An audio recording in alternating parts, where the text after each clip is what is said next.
Picture this. There's a guy right now, maybe it's you, sitting in his living room at 10 p.m. on a Tuesday night. No one is asking where the remote is. No one is complaining that dinner is cold. No doors are slamming down the hall. The house is completely quiet, and he tells himself he's fine with it, or at least that's the story he tells. Welcome to Psychology Observed. Today, we're getting inside the head of the Gen X man who lives alone. We're going to talk about what his life actually looks like, how he got here, and whether he's truly at peace with the silence, or just performing peace so well that even he can't tell the difference anymore. Right now, about 65% of single midlife men in the US live alone. If we narrow it down to men between 50 and 59, around 41% of those living alone have never been married. Not divorced, not widowed, never walked down the aisle. That number used to be tiny.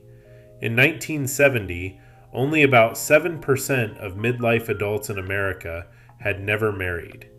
By 2020, it had jumped to nearly 29%, a four-fold increase in 50 years. Something fundamental shifted, and Gen X men are sitting right in the middle of that shift. So what does a regular day actually look like for one of these guys? It depends on the person, but many of them have built routines that work so well, outsiders often mistake it for loneliness. The morning starts early. Coffee is made exactly the way he wants it, because no one else's preferences are in the equation anymore. He checks his phone, not for texts from a partner, but for news or a group chat with the same 3 friends he's had since high school. If he's still working, he goes to the job. If he's retired, he has his projects: the garage, restoring an old motorcycle, woodworking, or falling down a YouTube rabbit hole about military history or classic cars. Dinner happens whenever he wants, 5 p.m. or 9 p.m.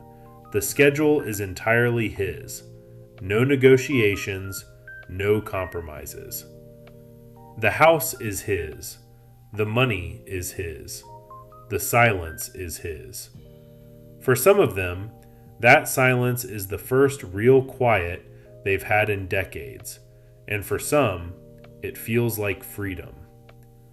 But here's where it gets interesting, because there isn't just one way to end up living alone as a Gen X man. Some never married. It wasn't a protest or a wound, they just didn't. They were building careers in their 20s and 30s, or in relationships that never quite became marriages.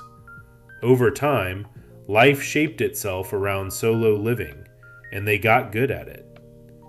Then there's the man who was married, and it ended. He might not be bitter, or maybe he still is a little. Either way, he's alone now, and the research here is sobering. Studies show unmarried men between 40 and 60 are 3.5 times more likely to die by suicide compared to married men. Divorced men are 8 times more likely than divorced women. Why? Because many men build their entire social world around their partner.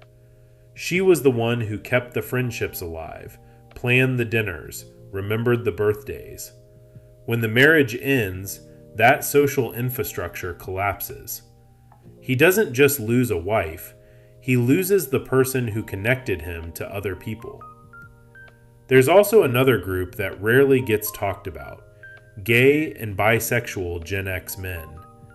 Many lived through the AIDS crisis in their 20s and 30s, lost entire circles of friends, and had to rebuild their lives from scratch.